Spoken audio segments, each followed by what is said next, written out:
welcome back to the programme. Tonight we're joined by Andrew Holder from TDA Interiors and Rob Morris from Space Consulting, and we're talking all about buying, renting and leasing commercial property. So if you've got a question about something similar, give us a call on 1300 30 34 35 or send us an email to property@skynews.com.au. So now we're going to start talking about commercial property and the fit-outs, and I guess the first question to Andrew is, we talked before about renovations kind of doubling in value. How important are the numbers when it comes to commercial? Very important. You've got to really budget ahead. As we talked about earlier, it's a big capital outlay of fit-out, so you've really got to be planning ahead. The spend is really dependent on the building you're going to select. So typically what we've seen over the last few years, there's a lot of fitted out space on the market. So the budgets that you need for those sort of buildings that already have a tenancy fit out in them would be less. So if you select a building like that, the budget obviously will be less. But if you're taking a developer spec building with maybe a suspended ceiling and a carpeted floor, an open floor plate, you're going to be up for that $1,000 a square metre. So that's going to that's got to be planned for. Yeah.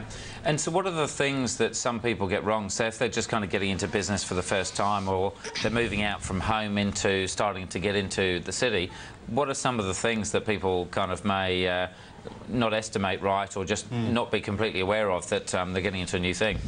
Well, I think one of the common misconceptions is where the value of the fit-out is. Typically about 50% of the cost of a fit-out will be in the building services, in the air conditioning, in the lighting, in the IT infrastructure, and the fire services. And they're all things that people generally don't budget for, or budget less for anyway.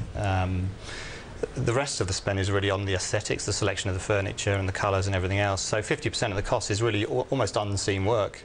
So when people walk into an office interior, they go, well, are we going to actually, have a situation where there's going to be enough budget available to cope with all these things? So a lot of it can literally just be blank concrete and there's absolutely nothing in there whatsoever. Absolutely, yeah.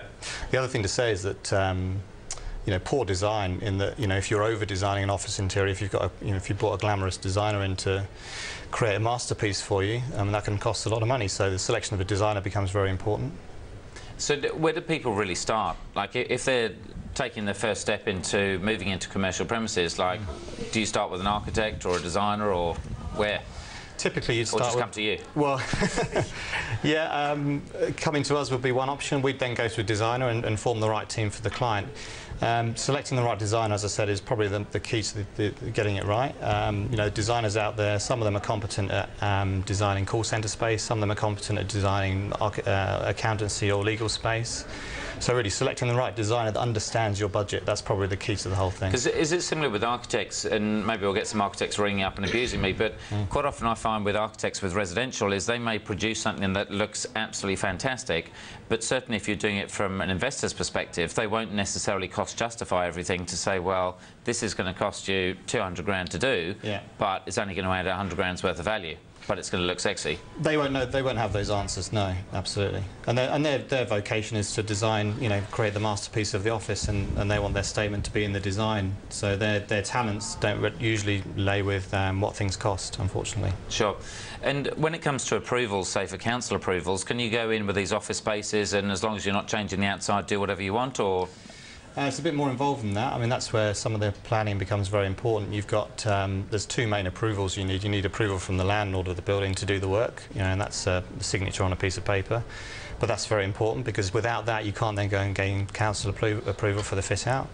And the council approval is not straightforward either. The council will look at, which is a standard DA type arrangement. The council, in the same way a residential DA would happen. The council will look at things like the fire escape distances, the fire alarm equipment, the general layout of the space, the density of the space. So they'll be looking for, in the event of fire, what would happen. And all those things come with a price tag.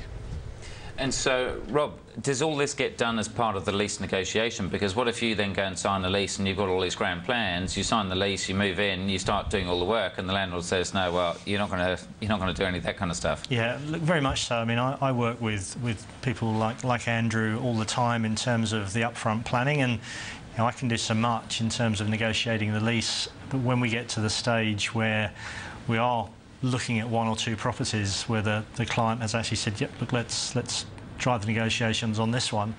The information that Andrew provides is key to the negotiations. If they only have a budget of 500,000, as Andrew said, a designer goes away and does a massive fit out for, you know, $1 million, it's just never going to work. So we have to try and dovetail the client's expectations with their budget and also what may or may not be available from the landlord. So we all work pretty closely together. And so you're basically all moving at the same kind of pace at the same time to try and tie it all up at the same time? Absolutely. We're all working towards the goal of getting the client the property at the best price.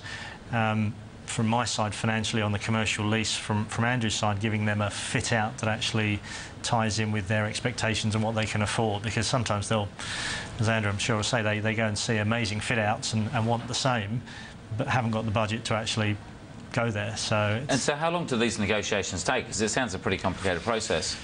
Yeah, look, it can be very lengthy.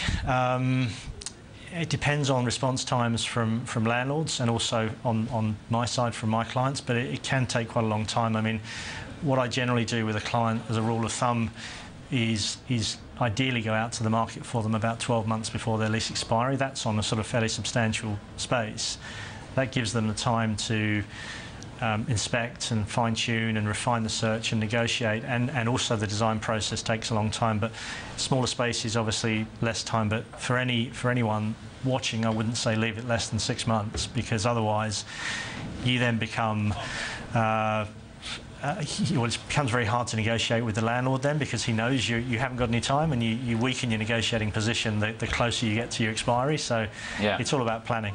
And so if it's costing that much to fit out a place and to actually physically move, how long are the leases? Because they're quite different to the residential ones, aren't they? Yeah, typically you're looking at a 5-year lease. They can go up or down, can go up to 7, can go up to 10, with options built into those leases. So they're further lease terms, usually of 3 years or 5 years. Because how does the option thing work? Because quite often people refer to it as like a 3x3x3 or something, don't they? So what does that mean? Well, that basically means you have an initial 3 term, and then you'll have 2 periods of 3-year options. So basically what they'll use is the existing lease format. You renew at the end of the final year at whatever the market rent is at that year, and you carry on for a further 3 years. So it gives the tenant some security that they've got the option to stay. From a landlord's perspective and from an investment perspective, it doesn't really mean an awful lot, because that tenant can still turn around and go. But it's only something to build in if you can. But the point to make, I think, is you can also go lower than 5. If you're a small business and you're moving out of a serviced office and it's your first office, and I've done the same thing myself, you think, I can't commit to 5 years. So you can with the right landlord and the right building, 2 years or 3 years. You know, if you go 2 years and then have an option for 1 year, or even a 2-year with some break provisions after a year if you're really not sure. So all of that flexibility, you need to be asking for. Sure. So, Andrew, what other kind of people do you need on your team if you're looking at fit-outs, renting a space? So you've obviously got your kind of designer, you've got a lease negotiator, who else? Well, again, it depends on the scale of the project, but if there's a multi-building project where you've got maybe a big corporate moving from several buildings into one, that would typically attract an independent project manager who would need to coordinate all the stakeholders and make sure the job is unfolding in the right way. Most of the work we do falls sort of under the 3,000 square metre mark, so typically an office that would occupy about 300 staff. And in that sort of space, really the designer working closely with the construction manager is a good solution for a client. Really, you're avoiding that middle fee. Right, OK. And when it comes to trying to sort the budgets out, worth getting your accountant and other advisors on the team as well to really work out the numbers? Or is that something that generally a specialist like yourself would do? Well, Rob really steps in with, the lease negotiations, and the lease costs are very closely linked to the fit-out costs at the beginning of the lease, because as we talked about earlier, the client's trying to work out what its overall spend is going to be for the period of the lease, which includes the fit-out costs, any incentive that's been offered, and the lease costs for the term of the lease. So the whole thing's a bit of a jigsaw puzzle that works through from the lease advisor through to the contractor that does the work. Sure, sounds good. Now we'll jump to the phone lines. Now we've got Joe from Maroubra on the phone. Welcome, Joe. Hello? Hi, Joe. How are you? Is this Chris?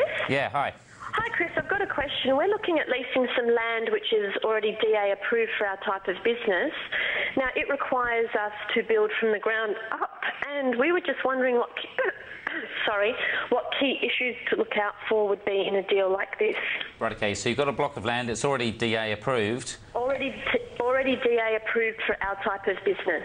Right, okay. So, any ideas, guys? Some of the complications at all? Well, we're generally not involved in ground-up construction, so couldn't really give any advice. Sorry about that. Yep. Yeah, look, I'm probably the same. It's, Right, okay. if it's not an existing building, it's hard to come in. So generally, it's kind of going direct to a builder, is it, to work on that stuff rather than the fit-out?